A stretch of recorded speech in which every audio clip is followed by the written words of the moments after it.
This is the AI News Flash for April 12th, 6 p.m. UTC. First up, President Trump has ordered a naval blockade of the Strait of Hormuz after peace talks with Iran collapsed.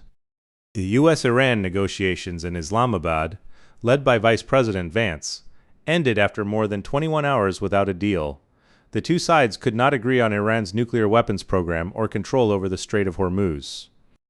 Trump immediately announced that the U.S. Navy will blockade all ships trying to enter or leave the strait.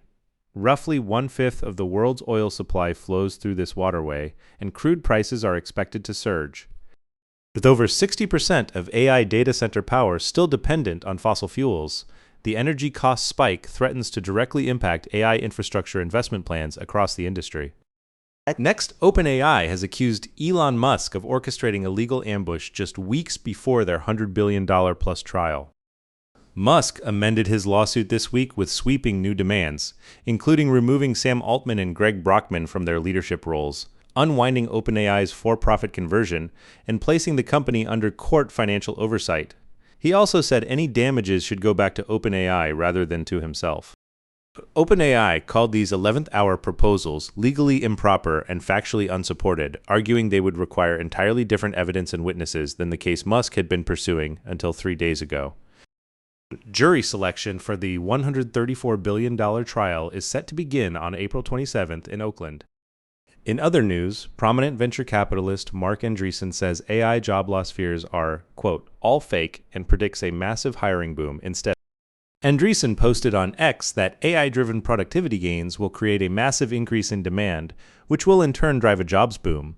He pointed to data showing software engineering job openings have doubled since mid-2023, now exceeding 67,000 roles.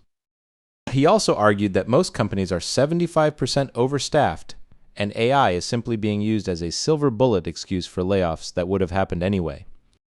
Critics, however, note that this optimistic scenario depends on AI tools being broadly accessible and not captured by a handful of dominant platforms. And finally, a new survey finds that 54% of Americans are getting tired of hearing about AI. Despite a majority now using AI tools in some form, fatigue with AI-related news and discussion is spreading across the public. Separate research from Pew shows a widening gap between adoption and trust. More people are using AI, but fewer say they can trust the results, creating a growing credibility problem for the industry.